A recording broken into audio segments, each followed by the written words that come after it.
네, 안녕하십니까. 한국사 능력 검정 시험 심화 이론 강의를 진행하고 있습니다. 저희가 지난 시간에 고려의 통치 제도, 그러니까 중앙 제도에서 과거 제도까지 해서 살펴봤습니다. 그렇게 해서 이제 정비가 된 고려 사회를 문벌 귀족 사회다라고 이제 말씀을 드렸죠. 자, 이 문벌 귀족이라고 하면은 바로 왼쪽에 한번 보세요. 가문의 권위를 중시한 고려 귀족의 명칭이다라고 되어 있죠. 그러니까 문벌 귀족 사회의 한자는 이렇게 씁니다. 문벌이에요, 문벌. 문벌입니다. 다시 가면은 문무할 때, 인문문할 때 그 문자를 쓴 게 아니라 가문 문자를 쓴다는 겁니다. 가문의 권위를 중시하는 사회다. 그래서 뭐라고 그래요? 문벌 귀족 사회다라고 얘기를 한다는 거죠. 요 문자를 쓰는 거는 아니에요. 아시죠? 이건 아니고요. 가문 문자를 씁니다. 그리고 요 문벌 기억사는 실질적으로 성종부터 981년에 등장하죠. 성종부터 의종 24년 1170년까지입니다. 얘가 이제 실질적인 문벌 기적 사회라고 보시면 됩니다. 왜냐하면 981년에 성종이 즉위해서 최승로의 시무 18조를 토대해서 체제를 정비해 나가기 시작하죠. 그래서 문종대 때 정점기를 찍었다가 거기에 쐐기를 박은 사건이 무신정변이었어요. 그래서 무신정변을 끝에서 마무리가 돼 나가는 거죠. 그죠? 요까지의 시기를 세 시기로 나누겠습니다. 성립기. 그리고 이제 탄탄히 성립됐던 고려 문벌기록 사회가 휘청거리게 된 동요기. 그럼 거기 이제 쐐기를 박았던 뭐가 있죠? 붕괴기 이렇습니다. 무신정변으로 해서 고려 문벌기록 사회가 무너지죠. 그래서 어떻게 성립됐는가 우리가 이제 살펴볼 부분입니다. 성립기에서 묘청의 이자금의 난임과 묘청의 서경천도 운동을 통해서 휘청거리죠. 그거를 바로 극복을 못했습니다. 그래서 결국 문벌기록 사회가 막을 내리게 되죠. 붕괴기까지. 이 흐름을 여러분들이 이해를 좀 하시면 돼요. 아시겠죠? 그러면 성립기부터 한번 봅시다. 이 문벌기족의 유형부터 해가지고요. 유형. 이 세 가지 유형이 있습니다. 하나는 개국공신들 있죠. 그러니까 누가 문벌기족이 됐느냐 이거거든요. 그 개국공신하고요. 육두품들하고요. 그 다음에 지방호족도 있죠. 지방호족과 육두품을 제외한 개국공신이겠죠. 뭐 육두품과 지방호족도 개국공신 맞고요. 그죠? 얘네들이 과거라든가 음서라든가 왕실과의 혼인이라든가 그다음에 군공이라든가 이런 방법을 통해 가지고 어디로 간다는 거예요? 바로 중앙으로 진출하는 겁니다. 그래서 문벌 귀족이 됐다는 거예요. 이 문벌귀족의 대표적인 가문들이 있어요. 뭐 해주 최씨, 최충과 같은 사람들입니다. 지금은 아니겠지만은 시기죠. 최충은 12세기 때 사람이죠. 그 다음에 파평윤씨, 윤관, 파평윤씨, 경주 김씨, 김부식, 그렇죠? 그래서 얘네들이 해주 최씨, 파평윤씨, 또 뭐 경원이씨, 이자금이 있죠. 경원이씨. 인주 이씨라고도 그래요. 인주 이씨. 인주는 지금 인천입니다. 인천. 그래서 등 이런 가문들이 한두 개 가문이겠습니까? 어마어마하게 많겠죠. 얘네들이 형성이 됐다라고 하는 겁니다. 이 문벌귀족의 성격을 좀 보면요. 성격을 보면은 초기의 문벌귀족의 성격하고요. 12세기 이후의 문벌귀족의 성격이 달라요. 초기의 문벌귀족은 능력을 본위로 하는 능력 본위의 개방적인 뭐였다? 사회였다. 내지 개방적인 존재였다. 라고 얘기를 하고요. 12세기 이후에 가면은 변질돼요. 능력 본위의 사회가 혈연 본위의 개방적인 사회가 아니라 또 뭘로? 폐쇄적인 사회 내지 존재다. 이렇게 해서 변질됩니다. 그러면 우리가 앞 시간에 말씀드렸듯이 고려 문벌귀족 사회를 능력 본위의 개방적인 사회다 라고 얘기하는 근거는 뭐가 있냐? 뭐 광종대 때의 과거 제도의 실시였다. 이렇게 얘기를 하죠. 과거 제도 실시로 본 고려 사회는 능력 본위의 개방적인 사회 또는 문벌 귀족을 능력본위의 개방적인 존재 이렇게 합니다.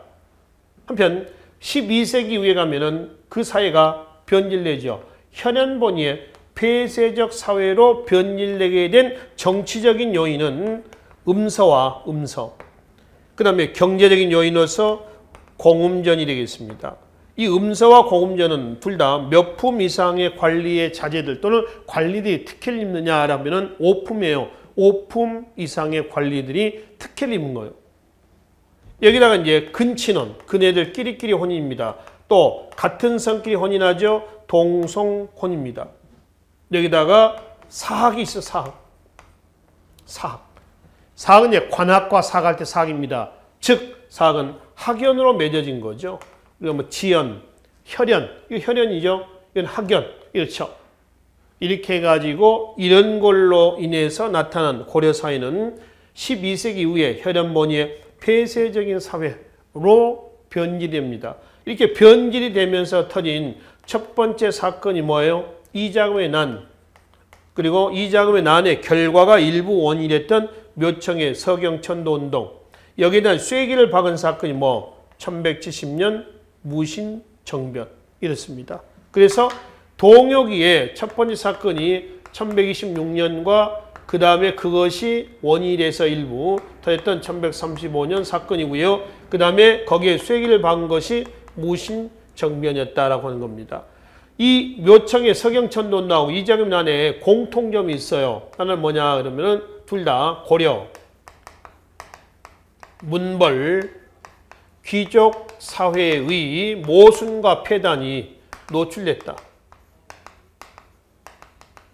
두 번째, 둘 다 풍수 도참설이 이용됐다. 도참설 그러면 이자금의 난에서는 18자 위왕 또는 목자 득국설이라고 하죠. 18자를 파자 내는 겁니다. 그걸 글자 합쳐놓으면 이씨가 되는 거죠. 이씨가 왕이 된다는 얘기예요. 목자 득국설. 나은 목자 아들 자자입니다. 이걸 합쳐놓으면 이자가 되죠. 이씨가 나를 얻는다는 거예요. 묘청의 서경천도운동에서는 풍수지설에 뭐가 서경길지설이 이용이 된 거죠. 자, 그리고 둘 다 실패로 끝났다. 자, 이 두 사건은 둘 다 실패로 끝났는데요. 성공했다, 실패했다 그걸 보자는 건 아닙니다. 이 엄청난 사건에도 불구하고 고려, 문벌, 귀족사의 근본적인 모순이 시정이 됐다, 안 됐다? 안 됐다. 그래서 그것이 꼬리에 꼬리를 물고 뭘로? 무신정변으로 나왔다. 그래서 무신정변과 바로 앞에 나와 있는 묘청의 서경천도운동 있죠. 이 두 사건의 공통점도 찾아볼 수가 있습니다. 이 두 사건의 공통점은 뭐냐? 둘 다 보수체제, 이른바 문벌 귀족 사회체제가 있죠. 보수체제의 도전이었다라고 하는 거죠. 어떤 보수체제? 바로 이러한 혈연본위의 폐쇄적인 문벌 귀족 사회의 보수체제에 대한 도전이었다라고 하는 겁니다. 그래서 무신정변에서 문벌 귀족 사회는 박살이 나버렸습니다. 무신정권은 딱 100년 갑니다. 100년. 그 100년의 기간을 다시 세 시기로 나누겠습니다. 성립기, 그 다음에 실질적인 무신정권기입니다. 확립기, 그 다음에 무신정권의 뭐죠? 붕괴기, 몰락기가 되어 있습니다. 약 한 10년 정도 진행이 됩니다. 그 성립기에 정중부가 나오죠. 제일 먼저.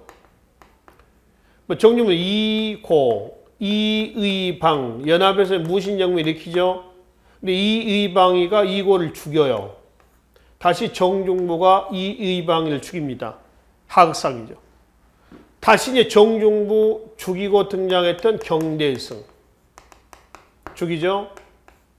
경대성이 병살하자 노비 출신이었던 누가? 이의민이 권력을 잡습니다. 근데 이의민 또 누구한테 죽냐면은 최충원이한테 죽어요. 그래서 최충원이 이의민을 죽이면서 1196년에 무신정권의 기틀을 갖춰놓습니다. 최씨 정권에.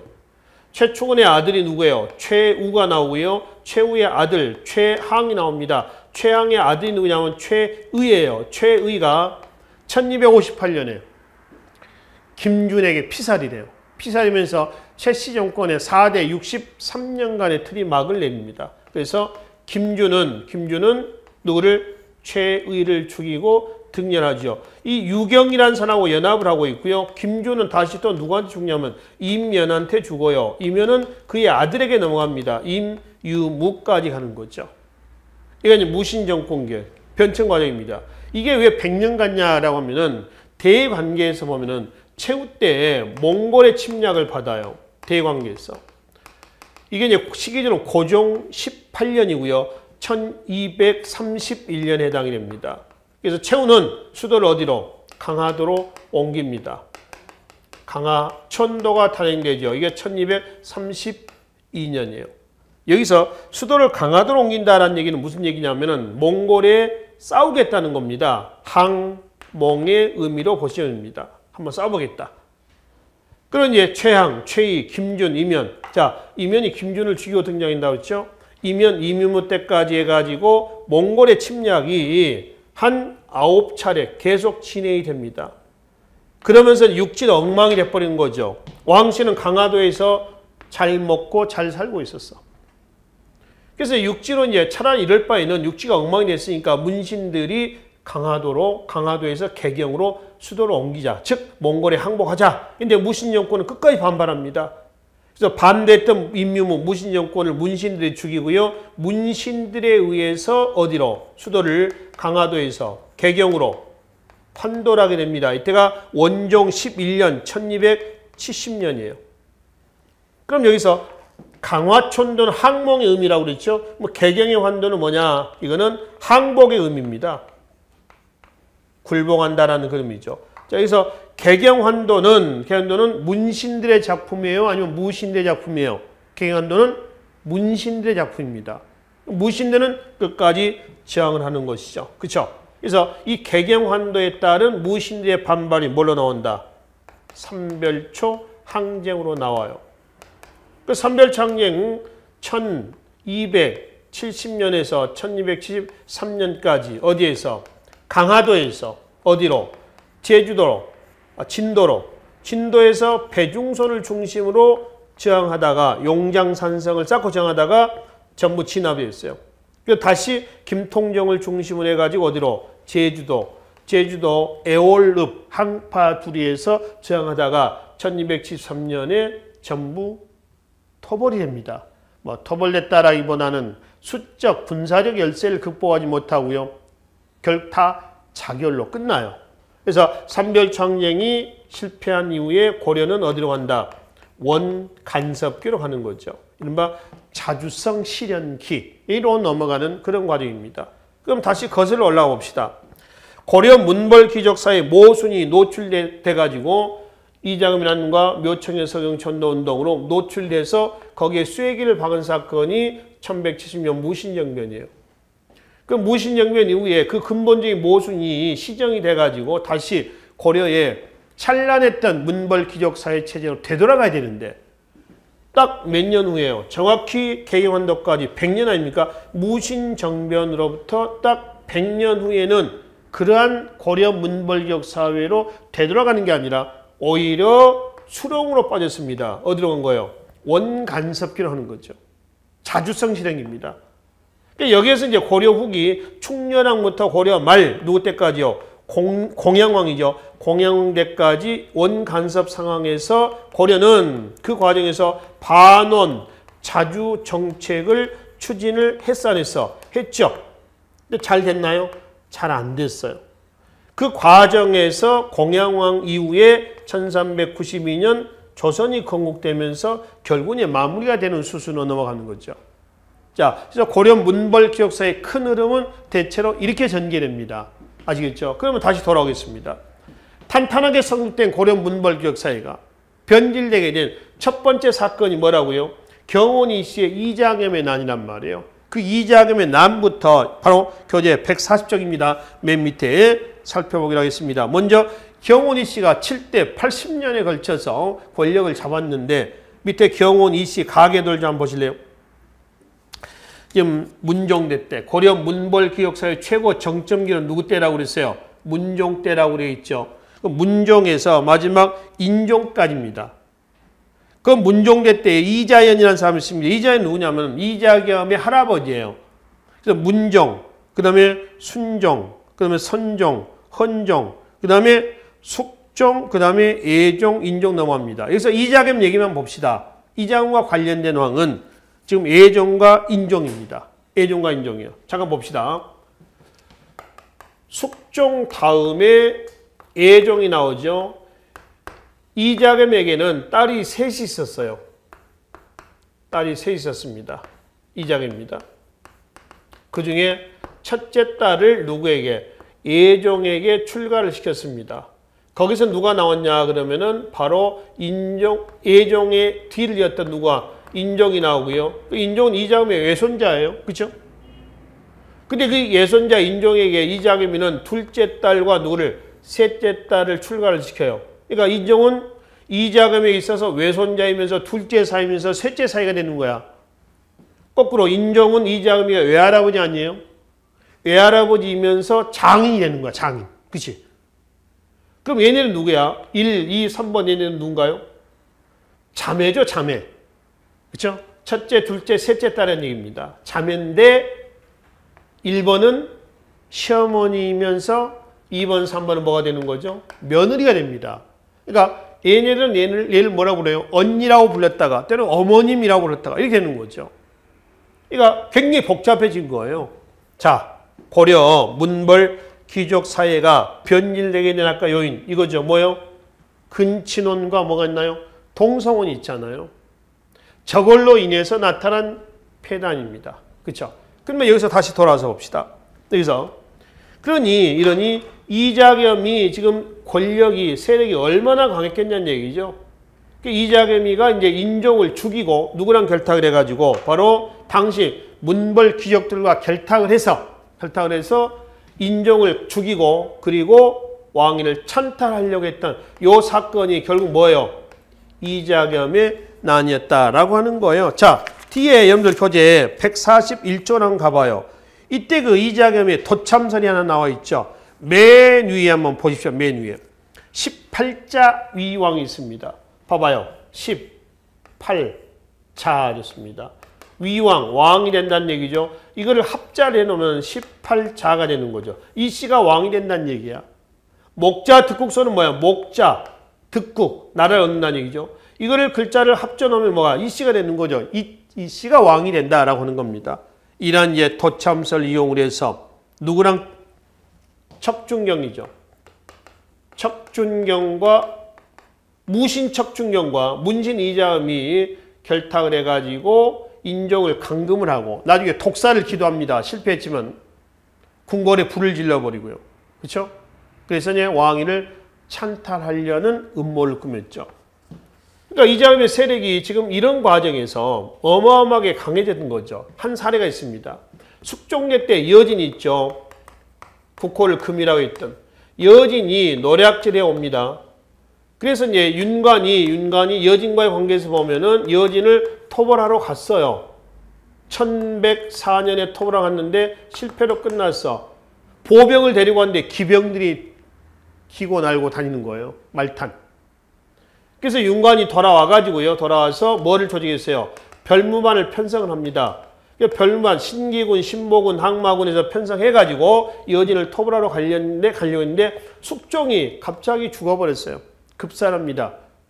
그리고 이제 예종대 때 와서 윤관이 별무반을 데리고 와서 여진을 토벌하죠. 그 동북구성을 축출해요. 1107년에서 1109년까지만 1년 반 정도 동북구성을 장악을 했습니다. 근데 1109년에 돌려줬어요. 돌려주게 된 요인은 대외 관계에서 따라보겠습니다. 그리고 나서 여진족은 1115년에 국호를 뭘로 고치냐면 금으로 고칩니다. 1125년에 거란을 멸망을 시켰어요. 1126년에 고려에 대해서 4대를 요구합니다. 무릎 꿇으란 얘기예요. 이때 4대 요구에 수락을 했어. 누가 수락했냐면 이자겸이에요. 그러니까 이자겸이 한 개인이 이만큼의 권력을 가지고 있었던 거예요. 그렇죠? 그리고 나서 4대 요구 수락하고 나서 이자겸의 뭐가 터졌어요? 난이 터졌습니다. 실패로 끝났죠. 그래서 이자겸이 이제 척준경 같이 인종을 감금하고 권력을 잡았는데 권력 분배 문제로 갈등이 생겨. 그래서 인종이 척중령이를 회유를 해. 그래서 척중령이로 하여금 누구를? 이자겸을 죽이게 한단 말이에요. 그래서 이자겸은 실패로 끝났습니다. 엉망진창이 됐어요. 궁궐 불탔지. 여진은 여진대로 4대 요구하고 있지. 그렇지? 민심도 흉흉해지지. 그렇지? 이게 이자겸의 결과입니다. 자, 그 결과 봐봐요. 141쪽에 개경의 궁궐 소실, 민심 불안 가중, 도참설의 유행, 즉 도참설, 지금 풍수 도참설입니다. 그래서 개경의 땅이 안 좋다. 그래서 수도를 어디로 옮기자? 서경으로 옮기자. 그래서 서경 천도는 대두, 그리고 문벌 귀족사회 붕괴를 촉진하는 계기가 되었다라고 합니다. 묶어 놓으십시오. 이런 상황을 수습하자. 자, 이런 상황을 수습하는 과정에서 고려 조정은 분열이 됐습니다. 묘청을 중심으로 했던 서경파하고요. 그 다음에 김부식을 중심으로 했던 뭐죠? 개경파로 나눠졌죠. 그래서 이제 중간에 생략하고요. 얘네들이 이런 배경에서 독자적으로 수도를 서경으로 천도해가지고 체제를 정비하려고 했는데 얘네들이 가만두겠습니까? 가서 쳐버렸죠. 그래서 묘청의 서경 천도운동은 실패로 끝난 겁니다. 자, 이런 과정이에요. 그래서 밑에 표 좀 봅시다. 141쪽의 표를 보시면은 그 개경파하고 서경파에 대한 비교표가 있죠. 전자, 김부식, 후자, 서경파의 묘청을 중심으로 한 세력입니다. 전자, 보수적 문벌 귀족이며 후자는 지방의 신진관료 세력이에요. 참고로 묘청은 승려입니다. 묘청은 서경 승려예요. 그리고 전자는 유교 사상을, 후자는 풍수 지리 사상을 토대로 합니다. 전자 역사 의식은 신라 계승 의식을, 후자는 고구려 계승 의식이에요. 여진의 4대 압박, 4대 요구 이후에 압박에 대해서 묘청을 중시했던 서경파 세력은 여진을 치자 이거예요. 치고 고구려 고토를 회복하자는 거고, 김부식을 중심으로 했던 개경파는 뭘 여진을 치냐. 이미 대세는 여진 쪽으로 기울였다. 봐라. 여진이 거란도 치고, 또 이제 1127년에는 여진이 어디까지? 중국의 북송까지 멸망을 시켜요. 그래서 북송이 멸망하고 나서 남송이 성립돼요. 그 다음 이제 1234년에 여진은 몽골에게 멸망하는데, 하여튼 이때까지 상황에서 보면은 1135년 묘청의 서경천도운동이 일어났던 시기까지 보면은 여진이 대세죠. 지금 대세. 그러니까 김부식은 순리대로 가자. 흐르는 물에 역행하지 말자. 그래서 보수적인 유교적 합리주의 시각이 까게가지고 무슨 고구려 고태복이냐, 그냥 신라 땅에 만족하자, 이런 입장이었었던 것이죠. 그래서 서경천도 반대하고 후자는 서경으로 수도로 옮겨서 고구려 고토를 참 회복하자 여진을 치고 북진주의를 제창했던 것이죠. 자, 걔네 주장 전자, 지금 말씀드렸죠. 유교 이념에 충실한 사회질서를 확립한다는 얘기는 여진의 4대하자, 역행하지 말자라고 하는 겁니다. 여진 정부에 반대한 거죠. 후자는 왕권 강화를 추진하면서 칭계 근언하죠. 황제라 칭하고 연호를 쓰는 겁니다. 자주적인 혁신 정치를 제창을 했습니다. 이 자주적인 혁신 정치, 여진 정벌, 금국 정벌과 뭐요? 칭제 근언 주장했습니다. 황제라 칭하고 뭐 한다는 거죠? 그는 연호를 쓴다. 이런 얘기란 말이에요. 그렇죠? 자, 그래서 이제 전자, 개경파, 후자, 서경파입니다. 나눠졌다가 결국 서경천도에 반대했던 개경파를 따돌리고 서경파가 독자적으로 수도를 서경으로 옮겼죠. 국호를 뭐라고 했어요? 대위, 연호를 천개. 자기 군대를 하늘이 보내온 충성스럽고 의로운 군대다 해서 뭐라고 했어요? 천견, 충의군. 이렇게 얘기를 했죠. 그렇죠? 자, 이렇게 해가지고 이제 독자적인 나라를 세웠습니다. 얘네들 입장에서는 반역죄죠. 가만두겠습니까? 가서 쳐버렸어요. 내분도 있었고요. 그래서 개경파의 진압으로 인해서 1136년에 실패로 끝났습니다. 근데 서경천도 운동에 누가 동참했냐면 고려사의 고질적인 병폐, 이른바 천무. 숙문천무 그러죠. 무를 천시했다라고 하는 겁니다. 그래서 무신들과 같이 결탁해서 전개했는데 실패로 끝났다. 그러니 무신에 대한 차별 대우는 더더욱 심해졌다라고 하는 겁니다. 고려 문벌격사의 모순도 수습이 안 되는 거고, 여기에 이제 쐐기를 박은 것이 뭘로 나왔어? 바로 무신 정변으로 나오게 됐던 것이죠. 이렇게 해서 이제 이자금의 난의 결과가 일부 원인이 됐던 묘청의 서경촌도운동은 어떻게 했어요? 실패로 끝났습니다. 자, 142쪽에 자료 좀 보겠습니다. 거기 보시면은 묘청의 사건에 대해서 신채호, 구한말 민족주의 사학자입니다. 신채호의 서경촌도에 대한 인식에 대한 얘기가 있죠. 그렇죠? 거기 자료에 신채호의 조선사 연구초에 대한 부분이 있습니다. 잠깐 위에 몇 개 얹어 봅시다. 조선사 연구초에서 이 사건을 조선 역사상 1000년 내 제1대사건이다. 그러니까 가장 큰 첫 번째 사건이다 그랬습니다. 거기 중간에 쭉 내려오겠습니다. 6째 줄 정도 보겠습니다. 그 실상은 낭불대 유가의 대립은 낭은 화랑입니다. 묘청을 화랑으로 봅니다. 불, 가대, 불교죠. 유가, 유교죠. 의 대립이며 국풍파대 한학파의 대립, 독립당대 사대당의 대립, 진취사상 내 보수사상의 싸움이니 묘청은 전자의 대표요 김부식은 후자의 대표였다 하셨습니다. 그래서 신채호는 묘청과 김부식이 있죠. 를 보고 묘청을 영웅시했었습니다. 왜 신채호가 그랬을까요? 신채호가 살았던 시절은 일제강점기예요. 그러니까 일제강점기하에서 당시 신채호는 묘청 같은 사람이 필요한 거야? 아니면 김부식 같은 사람이 필요한 거예요? 이런 사람이 필요한 거죠. 좀 더 도전적이고 반항아적 기질을 가진 사람이 필요했을 거예요. 그렇죠?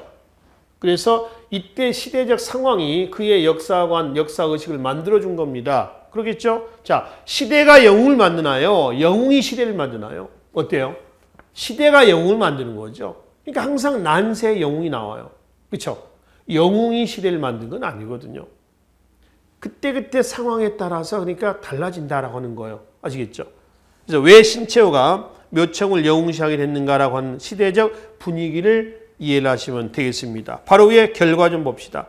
그래서 묘청의 서경촌도운동 실패 이후에 서경파 몰락했죠. 숙문 천무 사상도 심화가 되죠. 또 문벌 고려 귀족 사회의 어때 체제가 휘청거리죠. 동요가 됐고요. 분사제도는 분사 관청을 나눈다는 거예요. 분사입니다. 이게 폐지가 됩니다. 개경에 말고요. 개경에 있는 행정관청과 똑같이 제2의 행정관청으로서 서경에다가 설치했는데 바로 서경에 설치했던 분사제도가 없어져. 왜냐하면 서경의 지위가 뚝 떨어진 겁니다. 특수행정구역 3경이 없어져. 3경. 어디요? 서경과 남경과 동경이죠. 이게 3소로 바뀝니다. 3소는 개경, 수도, 개경을 중심으로 한 좌소, 우소, 북소. 그래서 3소로 바뀌고요. 또 고구려 고토회복을 위한 그래서 고려 국초부터 추진해 왔었던 북진 정책은 좌절이 됩니다. 그리고 이제 좌절시키고 김부식은 신라 계승을 시작한 책을 하나 편찬하죠. 그래서 1145년에 삼국사기가 편찬이 됐습니다. 그래서 삼국사기는요.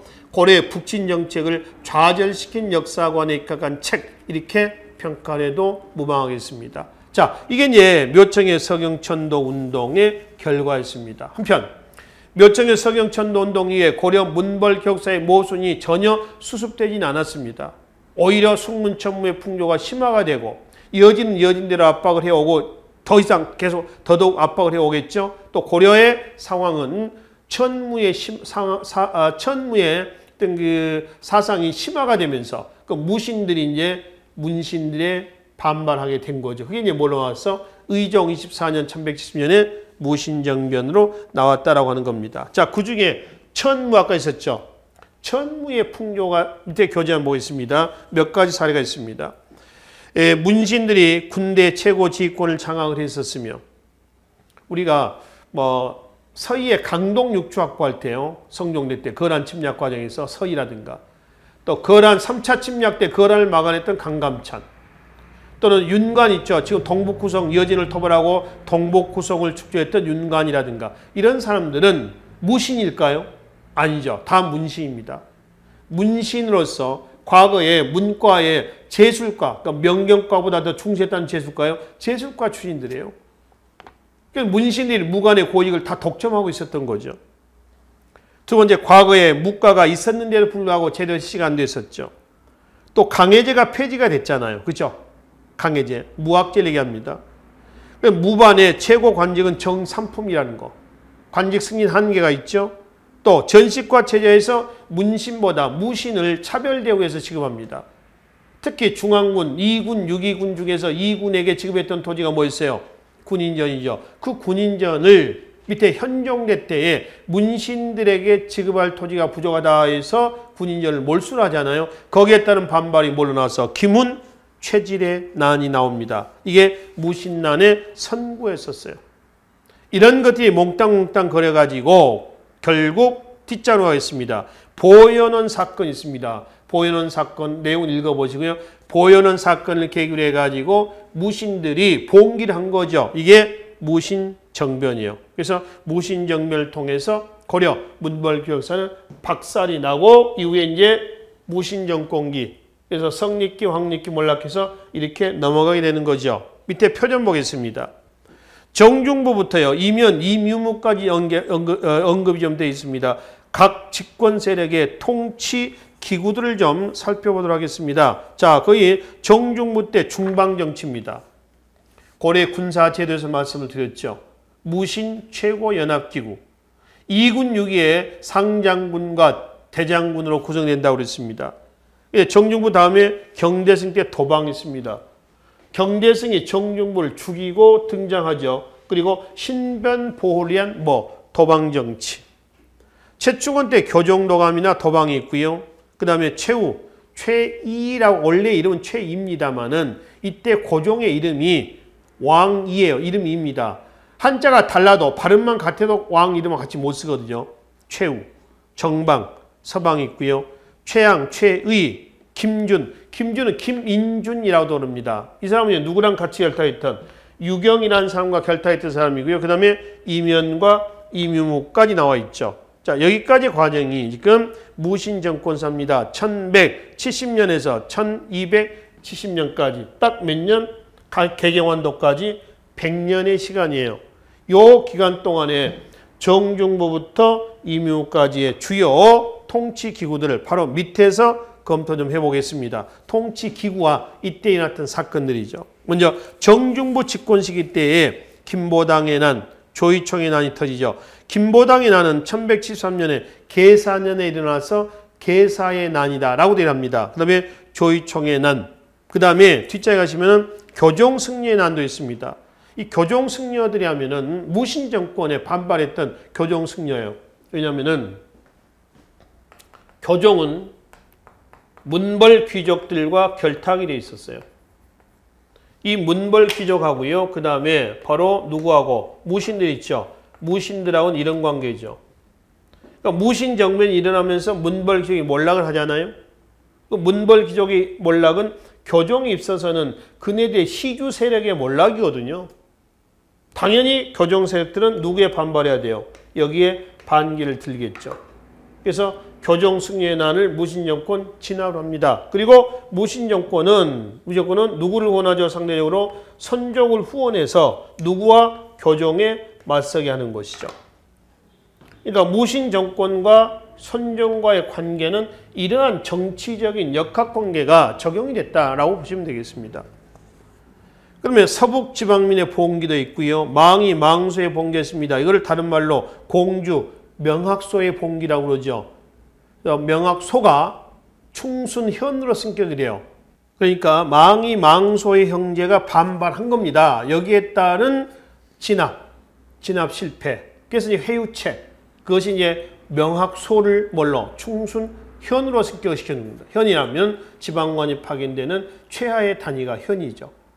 그래서 우리 한국사에서요. 특수행정구역 소멸의 계기가 된 사건을 쓰라 그러면 공주 명학소의 봉기를 얘기하는 거예요. 또는 망이 망소의 봉기 이렇게 일합니다. 그 다음에 경계승대 도방을 설치라고. 도방 설치 배경이 이렇습니다. 경계승이 정중부를 잡아다가 산채로 등뼈를 추려 죽여요. 굉장히 잔인하게 죽입니다. 그리고 경계승이 집권한 이후에 바로 정중부 때 중방을 없애고 신변보호기구로서 뭘 둔다? 바로 도방을 설치합니다. 이때가 경대승이 25살이에요. 근데 집권 만 5년 만에 병살합니다. 그리고 나서 천민 출신이었던 누구죠? 이의민이가 등장합니다. 이의민의 아버지는 소금장수고요. 그의 어머니는 사찰 노비예요. 노비. 일천직천이라고 그러잖아요. 부모 중 한쪽이 노비면 자식은 뭐가 된다? 노비가 된다는 거죠. 그래서 이의민도 천민입니다. 천민이 권력을 잡은 거죠. 그래서 이의민 때에 바로 김삼이 효심의 봉기가 있고요. 이의민 때 통치기구는 도방을 없애고 다시 뭐를 중방을 설치합니다. 김삼이 효심의 봉기는 위치가 좀 다르죠. 김삼이 청도, 지금 청도입니다. 운문. 효심은 초전, 치매울사입니다. 위치가 달랐지만은 공통된 지향점은 신라부흥을 표방하고 있다는 거죠. 신라부흥을 표방했다. 그러니까 옛날 구관이 명관이다라고 하는 겁니다. 그러니까 고려는 고구려의 후계자라고 그러잖아요. 그러니까 백제 고구려민들이 백제 신라민들이 상대적으로 소외를 받은 거죠. 차라리 옛날이 더 낫지 않냐. 신라부흥. 또 뭐 백제 부흥운동도 일어나요. 최후때 밑에 보면은 전라도 담양에서 이연년 형제 봉기도 나오고요. 또 서경에서 보면은 바로 최강수의 봉기도 있죠. 고구려 부흥을 표방합니다. 그러니까 고구려를 개척했다라고 할 때 고려는 그 제대로 안 됐다라고 하는 걸 알 수가 있죠. 그러니 그 이의민이를 죽이고 등장했었던 바로 누구예요? 최충원입니다. 그래서 최충원이 바로 1196년에 권력을 잡은 이후에 최씨 정권의 기반을 갖춰놓습니다. 밑에 흥령부 설치, 경상도, 진양, 진주에다가 흥령부를 설치하고 있습니다. 그리고 최씨 정권의 최고 집정 역할을 했던 교정도감, 같은 말로 교정소라고 그래요. 장을 교정별감이라고 그래요. 여기는 최씨가 전부 다 세습을 하고 있었습니다. 그 다음에 세 명의 왕이죠. 밑에 세 명의 왕, 명종과 신종과 정입니다. 세 명의 왕을 폐시키고 네 명의 왕을 옹립을 합니다. 그러니까 왕은 있으나마난 그런 존재가 됐죠. 그리고 최충원이 명종에게 올렸다는 봉사 10조. 봉사란 얘기는, 봉사는 왕 위에는 못 보게 밀봉했다 해서 봉사라고 그래요. 통상 우리가 시무 10조다라고도 일합니다. 시무란 얘기는 당장 급한 것이란 뜻이에요. 최승로 시무 10조, 시무 28조에 나오죠. 시무, 힘쓰는 문자입니다. 시무라고 일하죠. 그 내용을 보면은 제법 그럴듯합니다만은 이 내용은 실제로 이렇게 하겠다라고 하는 것은 아니고 최씨 정권의 권력 유지 목적이다. 이렇게 보시면 되겠습니다. 자, 도방을 부활하고요. 그리고 사원 정책에서 아까 말씀드렸죠. 교종을 억압하고 선종을 후원하고 있었습니다. 그리고 최충원의 산호, 만적의 봉기가 있죠. 만적의 봉기의 사료는 애우실 필요 없습니다만 많이 익혀놓으십시오. 경계난 이래 고관대작은 다 천의 노비에서 많이 나왔으니 왕후장상이 어찌 씨가 있느냐? 아무나 할 수 있다. 경계난 며칠 연건 합시다. 경인년의 난하고요. 계사년의 난 얘기합니다. 경인년의 난 1170년 무신정변이에요. 정중부 때. 계사년은 정중부 때 조의총의 날 얘기합니다. 김보당의 날 얘기합니다. 1173년이죠. 그러니까 경인년의 경자와 계사년의 계자를 따서 경계의 난이라고 그래요. 이 난 이후에는 노비 출신들에서 권력자들이 많이 나왔다. 왕후장상이라고 어찌 씨가 있느냐? 최충원 때 누구에게요? 만적의 봉기 내용입니다. 결국 들통나서 실패했지만 만적이 누구를 지금 보고 한 얘기냐면 이의민이를 지금 두고 한 얘기예요. 왕후장상이 어찌 씨가 있냐? 이의민, 노비라고 그랬잖아요. 노비. 천민 출신이라고 했어요. 그래서 결국은 실패로 끝났습니다. 그 다음에 이비패자의 봉기, 경유와 초전입니다. 얘는 신라북을 또 표방하고 있죠. 위에 아까 나왔었던 김삼이 효심의 봉기하고 같습니다. 최강수의 봉기, 서경에서 얘는 고구려북을 표방하고 있습니다. 최후 때 정방이 있죠.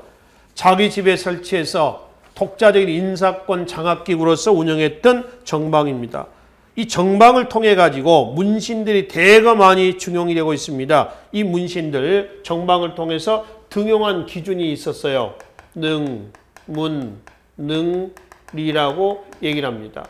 문학에도 능하고 행정실무에도 능했던 사람들인데 얘네들이 고려 말기 때 뭘로 등장하냐면 신진 사대부로 성장했던 사람들이에요. 문학에도 능하고 행정실무에도 능했던 사람들 얘기합니다. 자, 그리고 이제 이 서방을 통해서, 정방을 통해 가지고 문신들이 등용하는데 그 문신들로 구성이 된 정치 자문기구 외에 바로 뒷장에 서방도 있습니다. 이 서방은 문신들이 역시 그러니까 정방을 통해 가지고 이제 중용이 됐던 문신들의 연합기구에 그러니까 어떤 왕권의 어떤 최씨 정권의 어떤 인문적인 부분에서 문학적인 부분에서 후원했던 역할을 했던 기구예요. 이규보라든가 뭐 이러한 고려 말의 그 문신들이 대거 이 서방 출신자입니다. 이일로, 최자 이런 사람도 있죠. 이 참고로 이규보는 과거에 급제했지만 관직에 바로 보직 발령을 받지 못하고요. 한 10여 년 동안을 지방을 두루두루 돌아다니는 겁니다. 일종의 방황을 한 거죠. 나쁜 얘기로는. 그래서 돌아다니다가 대부분의 문신들이 무신정변을 통해 다 죽잖아요. 근데 이규보는 최후 때에 어떤 그 아부를 좀 잘 해가지고 관직을 비로소 얻게 됩니다. 그래서 이규보는 최씨 정권 때, 무신 정권 때 다른 문신들로부터 많은 손가락질을 많이 받죠. 그러나 이제 이규보 개인으로 봤을 때는 이때는 이규보는 전성기였었어요. 최씨 정권에 빌 붙어서 잘 먹고 잘 살았던 거죠. 자, 그리고 이제 최씨 정권의 군사적 기반에서 도방, 개인 사병 집단입니다. 마별처, 김하병으로 구성된 의장대 기구예요. 삼별처, 공적 집단입니다. 이거는 강화천도 이후에, 그래서 강화천도 이후에 좌별처, 우별처, 신의군에서 조직이 돼가지고 대몽항쟁에 이용이 됐던 것이죠. 그리고 최후 때 담양에서 일어났던 이연년 형제 봉기였습니다. 이거는 어디 붕이요? 백제 붕을 표방했다라고 하는 거죠. 신라 붕 표방한 사건들, 또 고구려 붕을 표방했던 사건들, 그 다음에 백제 붕을 표방했던 사건들을 정리를 좀 하시면 되겠습니다. 자, 그리고 이제 맨 밑에 무신 정권의 몰락으로 넘어가시면 되겠습니다. 이거죠. 최희가 1258년에 피살이 되고 김준에게 피살됩니다. 김준은 다시 이면에게 죽고 이뮤에게 넘겨주고 이뮤 때 문신들에 의한 개요 한도가 이루어지고 이 흐름 과정이죠. 이 내용 과정입니다. 이 부분은 우리가 대외 관계에서 따로 보겠습니다. 일단 여러분들이 큰 틀은 이렇게 간다라고 하는 것만 이해를 좀 하시면 되겠죠. 자, 그럼 다시 돌아오겠습니다. 그래서 이제 1170년 무신정변을 기점으로 해가지고 우리는 고려 문벌기석사회가 붕괴가 된 거죠. 그러니까 여기까지를 뭘 한다? 전기, 여기를 뭘 한다? 후기를 한다. 전기와 후기로 나눌 때 무신정변은 과연 어떠한 정치, 경제, 사회면에서의 변화를 가져다 줬느냐라고 하는 겁니다. 마지막에 무신정변의 영향을 다음 장에서 한번 살펴봅시다. 자, 정치면에서 문신 중심의 정치력과 기능은 상실했다. 즉, 도병마사 없어집니다. 그리고 이제 중방정치로 넘어오는 거죠. 두 번째, 군사제도의 붕괴로 사병 집단을 중심으로 한 무인, 독재 정치가 태두가 됐습니다. 그러니까 무신 정권 때에 군사적 기반 뭐가 있어요? 도방, 마별처, 삼별처 이런 것들이 있죠. 경제면에서는 고려의 토지제도를 뭐라고 하죠? 전시과라고 그래요. 전시과가 무너지고 농장 확대로 갑니다. 사전의 확대예요. 농촌 농민 경제 피폐입니다. 국가 재정에 약화입니다. 그게 농민들이 저항을 하잖아요. 자, 우리가 지난 시간에 고려 건국 과정에서 이런 얘기했죠. 한국사의 3대 농민 항쟁 시기에 대해서 그 중에 첫 번째가 언제라고 했어요? 9세기 말입니다. 신라 말 고려 초 신라 말에서 고려로 넘어온 시기입니다. 두 번째는 언제예요? 12세기 후반입니다. 지금 무신 정권 때예요. 이 시기 때 밀란들 많이 일어나잖아요. 어째 민중의 봉기를 말해요. 세 번째는 어디냐면은 19세기 후반이었습니다. 조선 후기 안동김씨, 풍양요씨, 다시 안동김씨에서 세도 정치기로 넘어가는 이런 시기예요. 그래서 경제 파탄이 나왔고요. 사회면에서는 기성의 권위가 부정되고 하극상의 풍조로 신분질서가 휘청거립니다. 보면은 뒤에 등장한 사람들은 거의 앞에 사람들을 죽이고 등장하고 있죠.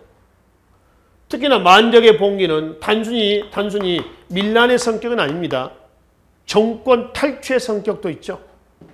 왕후장상이 어찌 씨가 있느냐 이렇게 하면서 우리도 할 수 있다라고 선동하는 그런 부분들이죠.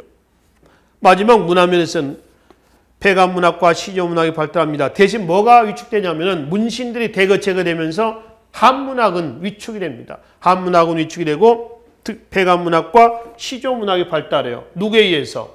능문, 능리의 관리들이 어디를 통해서? 서방을 통해서 등장했죠. 또 정방을 통해 가지고 입맛에 맞는 관리들 등장하고 인사권 장악했죠. 서방을 통해서 문신들 등장했죠. 이 사람들에 의해서 뭐가? 백안문학과 시조문학이 발달했습니다. 그리고 사상면에서 또 하나. 천태종에서 조계종으로, 즉 교종에서 어디로? 선종으로. 선종, 조계종입니다. 진울의 조계종이고요. 교종, 의천의 천태종이요. 그래서 교종이 위축이 되고 뭘로? 선종으로 또는 천태종에서 조계종으로 넘어가는 계기가 되었다. 이렇듯 정치, 경제, 사회, 문화 면에서 이게 이런 모습으로 바뀌었다. 충분히 고려 사회를 양분할 수 있는, 즉 전기, 후기로 구분할 수 있는 근거로 뭐를? 무신정변을 두고 우리가 확인해 볼 수 있다라고 하는 겁니다. 그래서 고려 문벌 기억사회가 성립이 돼서 휘청거려서 무너지는 과정까지 이 시간에 정리를 하도록 하겠습니다. 그리고 최씨 정권 때, 무신 정권 때 간간히 등장하고 있는 뭐 거란이나 여진 또는 몽골과의 관계는 다음 장 대외 관계에서 살펴보기로 하죠. 오늘 여기까지 합시다. 수고하셨습니다.